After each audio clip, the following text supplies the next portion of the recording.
In the massive multi-billion-dollar world of pharmaceuticals, the safety of every single medicine we take often comes down to one signature, from one person. It's a role that holds just immense power, personal legal responsibility, and a level of pressure that's honestly hard to imagine. Today, we're pulling back the curtain on the qualified person, or as they're known in the industry, the QP.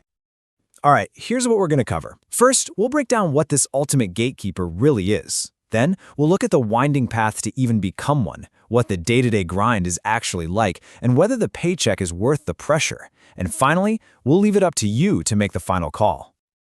So first up, what in the world is a qualified person? Well, to put it simply, they are the absolute final line of defense in medicine safety. Their signature is the last legal step before any batch of medicine can be released to you, the patient. Now, under European Union law, a QP holds the personal legal responsibility to certify every single batch of medicine. Just let that sink in for a second. Nothing, from a simple painkiller to a life-saving cancer treatment, reaches a patient without their individual stamp of approval. And this really gets to the heart of it. A QP isn't in the lab retesting every sample. It's more of an oversight role.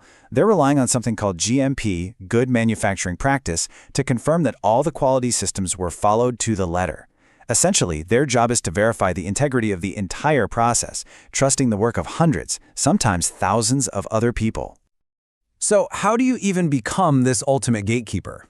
You'd probably think the path to such a critical role would be super standardized across Europe, right? Well, the reality is a whole different story. It's actually a surprisingly complex and, frankly, unharmonized journey. See, the main requirements are set at the EU level, but how each country decides to interpret and apply them, well, that creates this messy patchwork of different rules. And get this, these foundational rules haven't really seen a major update in over 45 years. And this lack of harmony is just striking. Look at France or Portugal. It's simple. You must be a pharmacist, no exceptions. But then you hop over to Ireland or the UK, and your QP is just as likely to have a degree in chemistry or biology. This creates completely different talent pools depending on where a drug is made. This flexibility goes beyond just degrees, too. While the original rules for practical experience really point to hands-on lab work and quality control, in the real world, many countries have broadened that definition. They now accept experience in quality assurance and even manufacturing because they recognize that a modern QP needs to see the whole picture, not just what's happening under a microscope. Okay, so let's say you've navigated that maze and you finally become a QP. What's the job actually like day to day? Well, it is far, far more than some calm, box-ticking exercise. Welcome to the daily crucible. The daily reality is a total high-wire act. You're juggling immense personal legal risk with every single batch. You're trying to untangle logistical nightmares from global supply chains, investigate every tiny deviation, and you're doing all of this while facing constant pressure from other departments to just release the product and hit some crazy deadlines. This quote, from someone who's lived it, really gets to the raw human conflict of the job. The role is almost designed to be adversarial. Your job is to be the skeptic, to question absolutely everything, and to hold the line on quality, even when it makes you deeply, deeply unpopular. And this dynamic puts the QP in a constant battle. They're often the ones chasing down information from other teams, like the QC labs or manufacturing, but they're the ones who bear the full responsibility for any delays. If a batch is late, you can bet all eyes are on the QP, no matter where the actual problem started. Okay, this all sounds incredibly stressful. Which, of course, brings us to the big question.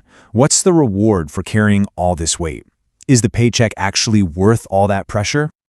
Let's talk money. The reward for all that pressure is, without a doubt, financial. If we take Dublin as an example, you can see the salaries climb pretty quickly with experience. It's very common for senior QPs to be making well into six figures.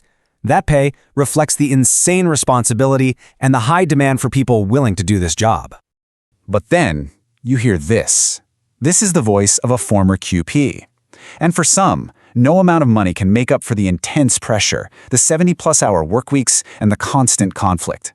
For them, the math just doesn't add up. And this just highlights the incredibly tricky workplace politics. A QP's necessary skepticism and their power to halt a multi-million-dollar batch can easily look like a power trip to their colleagues.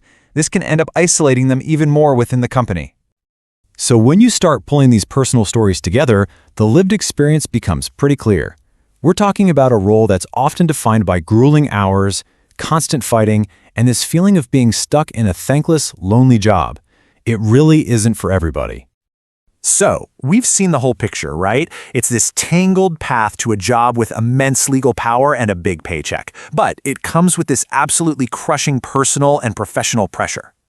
At the end of the day, the question isn't really about your qualifications or how much you're paid. It's about character. It takes a very, very specific kind of person to thrive under this unique storm of scientific scrutiny, legal liability, and workplace friction. So I'll leave you with this. Could you do it? Could you bear that weight every single day?